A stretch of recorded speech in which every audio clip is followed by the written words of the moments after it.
Hey everyone, welcome back to the channel. This is your boy Dr. Ticklesticks, and it's another beautiful day here in South Florida.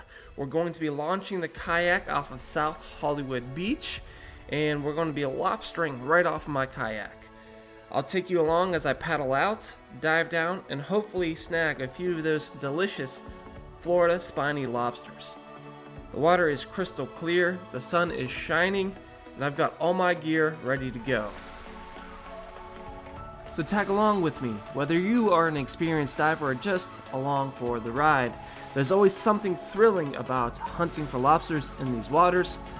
So join me as we paddle out, we explore the reef, and see what surprises are waiting for us beneath the surface. And the adventure starts now. Okay, welcome underwater, guys. We found our first lobster here. You can see his antennas sticking out from underneath the rock. We are using, again, the tickle stick and a net. Just gently kind of tapping his tail to get him to walk forward. You can tell he's already spooked. And try to get my net in place here just behind him. You can see that those black things in my net are actually zip ties to patch some holes. And here, he shoots right back inside that hole. Now, these holes can be very, very deep. And this lobster decided to wedge himself deep in the hole. And I could not tease him out any longer with the tickle stick. So I don't recommend going in with your hands. But I knew what was in that hole and where the lobster was. And I was able to pull him out. So that's our first lobster in the bag.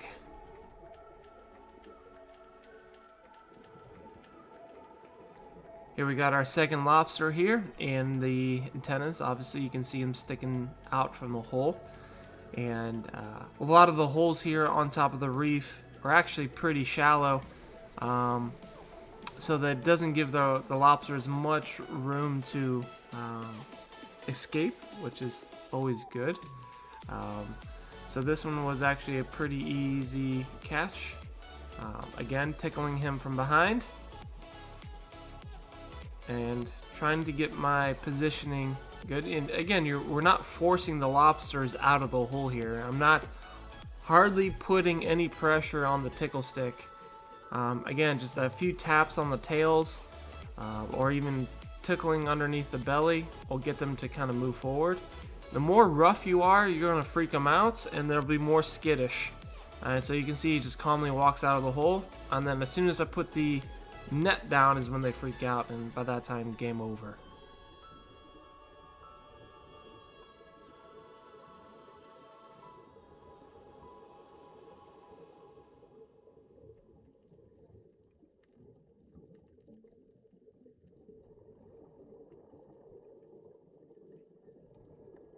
Here's our next lobster. Now this one is a special lobster because this is an egg-bearing lobster. I didn't know that until I saw her in the net. And you can see once I realized she had eggs, I let go. I didn't want to fight it anymore, and I don't want her to, her legs to fall off or anything, which kind of happens when you catch a lobster. So I didn't want to injure it anymore. But here you can see the bright orange eggs. And put her right back to her home so she can make more lobsters.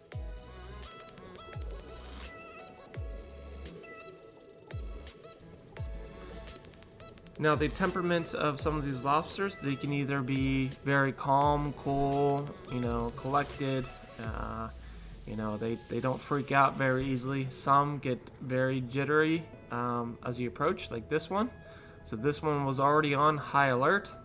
And again, tickling from behind, and then you'll see he dodges my net to the left. Bam, gone, just like that. And you can see how quick they can swim. Man, they are fast. So I was able to actually catch up with him later on down the reef, and ended up netting him and keeping him as well.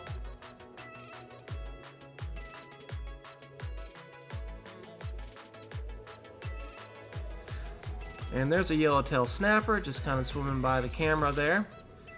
And a lot of times when you're swimming on top of the reef, this is kind of what you look for. You look for any structure, any holes. A lot of times it's going to be small holes like this, or big coral heads in which they are underneath. So if you see one of those actually hold a good amount of lobster. So you can even get your limit on some of these holes where they just house a bunch of lobsters. So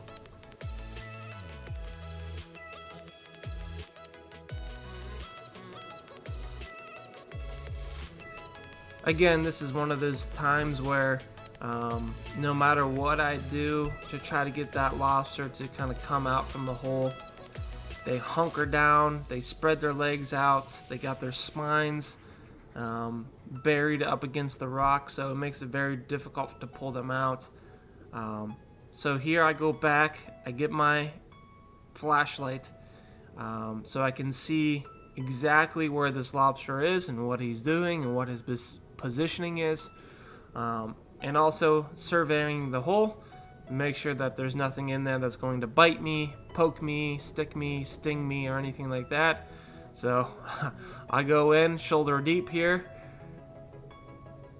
and I was able to again pull this one out of the hole, and lo and behold, same thing, we have an egg-bearing lobster, which we must also release. So there they are, and put it right back in.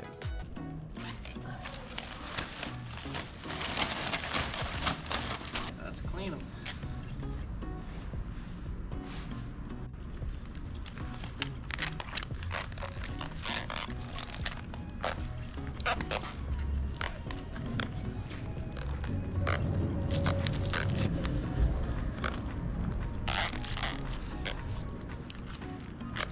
Oh, we got a crawler. One tried to escape behind me. Two of them did.